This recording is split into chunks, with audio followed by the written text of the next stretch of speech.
அகமதாபாத் சர்தார் வல்லபாய் பட்டேல் விமான நிலையத்திலிருந்து கிளம்பிய ஏர் இந்தியா விமானம் கிளம்பிய சில நிமிடங்களிலேயே கீழே விழுந்து விபத்து ஏற்பட்டதில் 242 பேர் அந்த விமானத்தில் பயணம் செய்திருந்தனர். இந்நிலையில் 179 பேரின் உடல்கள் தற்போது மீட்கப்பட்டுள்ளதாக தகவல் வெளியாகியிருக்கிறது. தொடர்ந்து இந்த விபத்து தொடர்பாக பல்வேறு விவரங்களை தெரிவிப்பதற்காக செய்தி அரங்கத்திலிருந்து செய்தியாளர்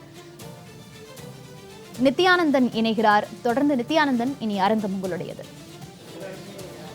நிச்சயமாக கிட்டத்தட்ட இந்தியாவையே துயரத்தில் ஆழ்த்தக்கூடிய ஒரு செய்தியாக இந்த செய்தி என்பது இந்தியா முழுவதும் தற்பொழுது பரவலாக பேசப்பட்டு வருகிறது. இந்தியா முழுவதும் ஒரு பெரும் துயர் என்றால் இந்தியாவில் இருக்கக்கூடிய அனைத்து மாநில மக்களும் அதில் பங்கெடுப்பார்கள். அந்த வகையில் இந்த விமான விபத்து என்பது இந்தியா முழுவதும் இந்த சோகத்தை தற்பொழுது கடத்தி சென்றிருக்கிறது என்று கூறலாம். அது மட்டுமல்ல, இந்தியாவினுடைய முதல் குடிமகளாக இருக்கக்கூடிய இந்தியாவுடைய ஜனாதிபதி திரௌபதி முர்மு உள்ளிட்ட அனைத்து அரசியல் கட்சி தலைவர்கள், அரசு அதிகாரிகள், அனைத்து அரசியல் கட்சிகளுடைய முக்கிய பிரமுகர்கள் என அனைவரும் இரங்கல்கள் தெரிவித்து வரக்கூடிய ஒரு சூழலும் தற்போது நிலவி கொண்டிருக்கக்கூடிய ஒரு சூழல். ஆனால் இவையெல்லாம் ஒரு புறம் இருக்க, மறுபுறத்தில் இந்த விமானம் எப்படி விபத்துக்கு உள்ளானது என்பதுதான் இதிலிருந்து பார்க்க வேண்டிய மிக முக்கியமான தகவலாக இருக்கிறது. இந்த போயிங் விமானம் அதாவது புறப்பட்ட 5 நிமிடத்தில் விபத்துக்கு உள்ளாகி இருந்தாலும் முன்னதாக போயிங் விமானம் பல்வேறு நாடுகளிலிருந்து அகமதாபாத் வந்தபோதே பிரச்சனையுடன் தான் வந்தது என்று அந்த விமானத்தில் பயணித்த பயணி ஒருவர் தெரிவித்திருக்கக்கூடிய அந்த கருத்து தற்பொழுது மிக முக்கியமான கருத்தாக பார்க்கப்படுகிறது. என்றால் அகமதாபாத் விமான நிலையத்திற்கு விமானம் வரும்பொழுதே மேப் சரியாக வேலை செய்யவில்லை என்று அவருடைய கருத்தை கூறியிருக்கிறார். அதே போல ஏசி, அதாவது குளிர்சாதனங்கள் சரியாக இல்லை என்று அந்த போயிங் விமானத்தின் மீதான தற்போதைய குற்றச்சாட்டு என்பது வைக்கப்பட்டிருக்கிறது. அதாவது பிரச்சனைக்குரிய விமானமாக இருந்திருக்கக்கூடிய விமானம் தான் மீண்டும் புறப்பட்டு சென்றிருக்கிறது என்பதை தற்பொழுது உணர முடிகிறது. இந்த வார்த்தைகளை தான் அந்த பயணி, இதற்கு முன்னதாக பயணம் செய்த அதே விமானத்தில் அகமதாபாத்தில் தரையிறங்கிய விமானி, அந்த பயணி தற்பொழுது அந்த கருத்தினை தெரிவித்திருக்கிறார். அது மட்டுமல்லாமல் சரியாக இன்று பிற்பகல் 1:38 புறப்பட்டு 5 நிமிடத்தில் விபத்துக்கு உள்ளாகி இருக்கிறது இந்த ஏர் இந்தியா போயிங் விமானம். ஆகவே இந்த விமானத்தை பொறுத்தவரை சுமார் 234 பயணிகள், அதில் 12 ஊழியர்கள் இருந்திருக்கிறார்கள். இவர்களுடைய அனைவருடைய நிலைமையும் தற்பொழுது என்னவாக இருக்கிறது என்பதுதான் கேள்விக்குறி. அதில் 200க்கும் மேற்பட்டவர்கள் உயிரிழந்திருக்கலாம் என்ற ஒரு தகவல் வந்திருந்தாலும் அதில் இருப்பவர்கள், அதாவது மீதம் இருப்பவர்களாவது உயிருடன் வர வேண்டும் என்பது அனைவருடைய கருத்தாகவும் அனைவருடைய பிரார்த்தனைகளாகவும் இருந்து வரக்கூடிய ஒரு சூழலாகவும் இருந்து வருகிறது. ஒட்டுமொத்த இந்தியாவும் மீதம் இருக்கக்கூடிய நபர்களுக்கு ஏதும் ஆயிருக்கக்கூடாது, அவர்கள் உயிர் பிழைக்க வேண்டும் என்ற ஒரு பிரார்த்தனைகளை தற்பொழுது துவங்கி இருக்கிறார்கள். தங்களுடைய எண்ண ஓட்டங்களை சமூக வலைதளங்களை பதிவு செய்யக்கூடிய ஒரு சூழலும் உருவாயிருக்கிறது. அது மட்டும் இல்லாமல் இதிலிருந்து பார்க்க வேண்டிய மிக முக்கியமான கருத்து என்பது, அதாவது புறப்பட்ட 5 நிமிடத்தில் ஒரு விமானம் விபத்துக்கு உள்ளாகிறது என்றால் அந்த விமானத்தை சரியாக புறப்படுவதற்கு அதற்கான அனுமதி யார் வழங்கியது, அது மட்டும் இல்லாமல் அந்த அனுமதி வழங்கிய பொறியாளருடைய அந்த குழு என்ன செய்திருந்தது, அது அனுமதி பெறுவதற்கு முன்னதாக பறப்பதற்கு சரியான விமானமா என்று ஆய்வு செய்வதற்கான குழு சரியாக ஆய்வு செய்ததா, அதற்கு முன்னதாக புறப்படுவதற்கு முன்பாக அதில் இருக்கக்கூடிய என்ஜின் கோளாறுகள் எல்லாம் சரி செய்யப்பட்டிருந்ததா, அது சரியாக இருந்ததா, இதையெல்லாம் அந்த ஆய்வுக்குழுவிடம் தற்பொழுது விசாரணை என்பது தொடர்ந்து நடைபெற இருக்கிறது. ஆனால் இது 3 கட்டங்களாக இதில் இருக்கக்கூடிய விபத்துக்கான 3 கட்டங்களான காரணங்கள் கூறப்படுகிறது. ஒன்று, பறவை விமானத்தில் மோதி இருக்கலாம் என்று ஒருவரும், மறுபுறம் ஏதேனும் சதித்திட்டங்கள், சதி செயல்கள் இருக்குமா என்று இரண்டாவதாம், மூன்றாவதாக விமானியுடைய கவனக்குறைவு ஏதேனும் ஏற்பட்டிருக்கிறதா என்ற இந்த 3 கோணங்கள் தற்பொழுது வைக்கப்படுகிறது. இதில் எந்த கோணத்தில் இந்த விபத்து நடந்திருந்தாலும் சோகம் தற்பொழுது இந்தியாவை ஆழ்த்தி இருக்கிறது. ஒட்டுமொத்த இந்தியர்கள் மனதிலும் தற்பொழுது சோகத்தில் ஆழ்த்தி இருக்கிறது. என்றால் சுமார் 200க்கும் மேற்பட்ட உயிர்கள் இதில் சம்பந்தப்பட்டிருக்கிறது.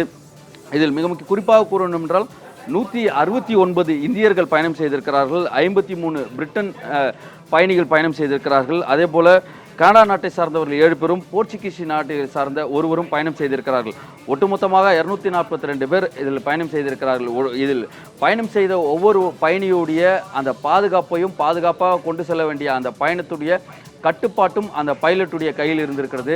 பைலட் இறுதியாக அகமதாபாத் விமான நிலையத்திற்கு என்ன தகவலை கொடுத்திருந்தார், ஏன் விபத்துக்கு உள்ளானது என்பதற்கான சிவில் ஏவியேஷன் டிபார்ட்மெண்ட் இன்னும் சற்று நேரத்துக்குள்ளாக செய்தியாளர்கள் சந்திப்போ அல்லது தனது எக்ஸ் வலைதள பக்கங்கள் மூலமாக தகவல் தெரிவிப்பார்கள் என எதிர்பார்க்கப்படுகிறது. என்றால் ஒரு விமானம் விபத்துக்கு உள்ளாவதற்கு முன்பாக கட்டுப்பாட்டு அறையுடன் தொடர்பில் இருந்ததா, கட்டுப்பாட்டு அறைக்கு என்ன தகவலை கொடுத்திருந்தது, கட்டுப்பாட்டு அறைக்கு அவசர லேண்டிங் கேட்டிருப்பார்கள். அதாவது ஒரு விமானம் கட்டுப்பாட்டிலிருந்து தவறும் பட்சத்தில் அவசரமாக தரையிறங்க வேண்டும் என்று விமான நிலையத்திற்கே திரும்ப மீண்டும் வரக்கூடிய நேரத்தில் லேண்டிங் கேட்டிருக்கிறார்களா, அந்த விமான ஓடுபாதையை காலியாக வைக்க வேண்டும், நாங்கள் மீண்டும் அந்த பகுதிக்கு வந்து லேண்டிங் செய்வதற்கு தயாராக இருக்கிறோம் என்று விமானி கட்டுப்பாட்டு அறையுடன் தொடர்பில் இருந்தாரா, அல்லது கட்டுப்பாட்டு அறைக்கும் விமானிக்குமான தொடர்பு துண்டிக்கப்பட்டிருந்ததா, துண்டிப்பானதா, தொழில்நுட்ப கோளாறு ஏற்பட்டதா, என்ன பிரச்சனை நடைபெற்றது என்பது குறித்து சிவில் ஏவியேஷன் டிபார்ட்மெண்ட் தான் இதற்கான விளக்கத்தை கொடுக்க வேண்டும். ஆகவே இதற்கான அமைச்சர் தனியாக இருக்கிறார், அதாவது மத்திய சிவில் ஏவியேஷனுடைய பிரிவுடைய அமைச்சர் இருக்கிறார். அமைச்சர் இது குறித்தான விவரங்களை தெரிவிப்பார் என எதிர்பார்க்கப்படுகிறது. என்றால் இது இந்திய நாட்டை சார்ந்தது மட்டுமல்ல, கிட்டத்தட்ட கனடா நாட்டை சார்ந்திருக்கிறது, போர்ச்சுகீஸ் நாட்டை சார்ந்தது இருக்கிறது, பிரிட்டன் இருக்கிறது. பிரிட்டனை சார்ந்த 53 பயணிகள் உடைய உயிர் சம்பந்தப்பட்ட விவகாரம். ஆகவே இது இந்தியர்கள் மட்டும் இருந்தால் இந்தியாவிற்குள்ளாக பேச வேண்டிய ஒருதாக இருக்கும். ஆனால் இது உலக செய்தியாக மாறி இருக்கிறது. பிரிட்டன் சார்ந்த ஒரு 53 பயணிகள் அதில் பயணம் செய்திருக்கிறார்கள். கனடாவை சார்ந்த 7 பயணிகள் பயணம் செய்திருக்கிறார்கள். ஆகவே வெளிநாட்டு தூதுவர்களுக்கும் வெளிநாட்டு தூதர்களுக்கும் அவர்கள் அந்த கருத்தினை தெரிவிக்க வேண்டும், தகவல்களை தெரிவிக்க வேண்டும், என்னென்ன நடைபெற்றிருக்கிறது, என்னென்ன செய்திருக்கிறது, இந்தியா தற்பொழுது எடுத்திருக்கக்கூடிய முன்னெச்சரிக்கை நடவடிக்கை, அதே போல பாதுகாப்பு நடவடிக்கைகள், அதே போல தற்பொழுது மீட்பு பணிகள் எந்த அளவிற்கு நடைபெற்றிருக்கிறது என்பது குறித்தான முழுமையான விவரங்களை வெளிநாட்டு, அதாவது அந்தந்த நாட்டுடைய தூதர்கள் இந்தியாவில் இருப்பார்கள், அவர்களை அழைத்து தொலைபேசி வாயிலாக அந்த நாட்டு அச்சப்பட தேவையில்லை, உயிரிழந்த, அதாவது விபத்து நடைபெற்றிருக்கக்கூடிய அந்த இடத்தில் நாங்கள் மீட்பு பணியில் ஈடுபட்டிருக்கிறோம், இத்தனை நபர்களை வைத்து மீட்பு பணியில் ஈடுபட்டிருக்கிறோம் என்பது குறித்தான விவரங்களை கூற வேண்டும். என்றால் விபத்து நடந்து சுமார் 2-3 மணி நேரங்களை கடந்து இருக்கிறது. ஆகவே விபத்திற்கான முதற்கட்ட காரணம் என்று வெளிநாட்டில் இருக்கக்கூடிய அந்தந்த நாட்டினுடைய பிரதமர்கள் இந்திய நாட்டு பிரதமரை தொடர்பு கொள்வது, இந்திய நாட்டு உள்துறை அமைச்சகத்தை தொடர்பு கொள்வது, வெளியுறவுத்துறை தொடர்பு கொள்வது என தொடர்ச்சியாக வெளிநாடுகளை சார்ந்த அந்த தூதர்களும் வெளிநாட்டுடைய அந்த ஹையர் அஃபீஷியல்ஸ் என கூறுவார்கள், உயர் அதிகாரிகளும் தொடர்பு கொண்டு தற்போது கேட்டு வரக்கூடிய அந்த தகவலும் வெளியே இருக்கிறது. என்றால் ஒரு நாட்டுடைய பிரஜை மற்றொரு நாட்டில் உயிரிழந்தால் அந்த நாட்டுடைய உள்துறை செயலகமும் அதே போல வெளியுறவுத்துறை செயலகமும் எந்த நாட்டில் சம்பவம் நடைபெற்றிருக்கிறதோ அந்த நாட்டிடம் கேட்டறிவது என்பது வழக்கம். அந்த வகையில் பிரிட்டன், கனடா உள்ளிட்ட போர்ச்சுகீஸ் நாடுகளெல்லாம் கூட தற்பொழுது அந்த தகவல்களை இந்தியாவிடம் கேட்டு வருகிறார்கள்.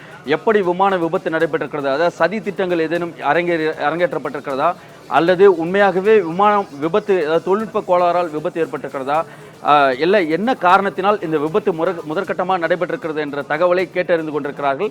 ஆனால் இந்தியா தரப்பிலிருந்து முதற்கட்டமாக தற்பொழுது மீட்பு பணிகளை மட்டும் செய்து வருகிறோம், பின்னராக விபத்து குறித்தான முழுமையான விவரங்களை மற்ற நாடுகளுக்கு தெரிவிக்கிறோம் என்று வெளியுறவுத்துறை தரப்பிலிருந்து கூறுவதாகவும் தகவல் வெளியாகிறது. என்றால் தற்பொழுது ஒட்டுமொத்த இந்தியாவுடைய துறைகளும் அங்கு ஒருங்கிணைந்து மீட்பு பணிகள் மட்டுமே துரிதகதியில் செய்து வருகிறார்கள். என்றால் கிட்டத்தட்ட விமான விபத்து நடைபெற்றிருக்கக்கூடிய இடம் என்பது ஒரு மருத்துவக் கல்லூரியுடைய மாணவர் விடுதி, அந்த பிஜே மருத்துவக் கல்லூரியுடைய மாணவர் விடுதிக்கு மேலாக தான் விமானம் என்பது மோதி நின்றிருக்கிறது.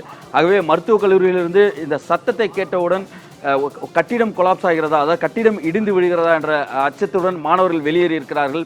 சிலர் அங்கிருந்து குதித்து வெளியே தப்பித்திருக்கிறார்கள், சிலர் விமானம் மோதிய அதிர்ச்சியில் மயங்கி இருக்கிறார்கள் என்ற தகவலாம் வருகிறது. ஒருபுறம் விமானத்தில் பயணித்த பயணிகள் மரணம் ஒருபுறம் இருந்தாலும் மாணவர்களுக்கான அந்த பாதிப்பு, மாணவர்களுக்கான சிகிச்சை என அருகாமையில் இருக்கக்கூடிய மருத்துவக் கல்லூரி மருத்துவமனைக்கு அழைத்து சென்று அனைவருக்குமான சிகிச்சைகள், பாதிக்கப்பட்டவர்களுக்கு ஒருபுறம் சிகிச்சை, மறுபுறத்தில் அந்த பிரேத கிடங்கு, மார்ச்சுவரி என்பார்கள், பிரேத கிடங்கில் வைக்க முடியாத அளவிற்கான உடல்கள் அதிக அளவில் சேர்ந்து வருகிறது. என்றால் வழக்கமாக ஒரு பிரேத கிடங்கில் 5 முதல் ஒரு 10-15 ஒரு பிரேதங்கள் தான் வைக்க முடியும். அந்த அளவிற்கு தான் அந்த பிரேத பரிசோதனை கூடங்கள்லாம் இருக்கும்.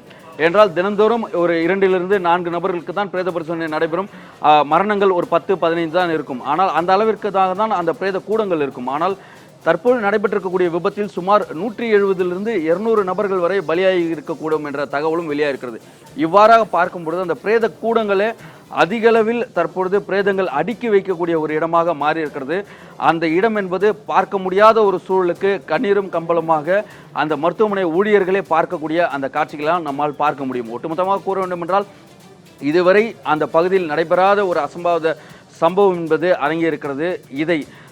இதற்கு முன்னதாக இப்படி ஒரு அவ்வளவு சடலங்களை ஒரே நேரத்தில் பிரேதத்தை பார்த்தது கிடையாத ஒரு சூழல்களும் அந்த மருத்துவமனை பணியாளர்கள் பார்க்கக்கூடிய ஒரு நிலைக்கும் இருக்கிறார்கள்.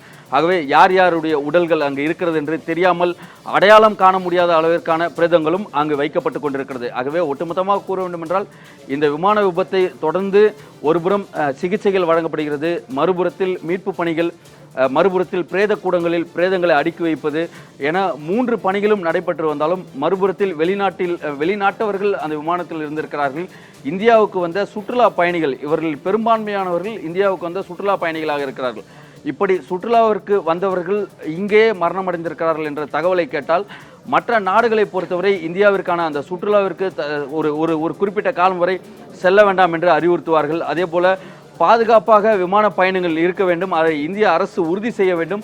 அதற்கு பிறகாக சுற்றுலாவை இன்னும் மேம்படுத்துவதும் அதே போல இந்த விமான விபத்துகள் எல்லாம் இல்லாமல் பயணங்களை உறுதி செய்ய வேண்டும். இவையெல்லாம் மற்ற நாடுகள் இந்தியாவிடம் வைக்கக்கூடிய கோரிக்கையாக இருக்கும் அடுத்தடுத்த கட்டங்களில்.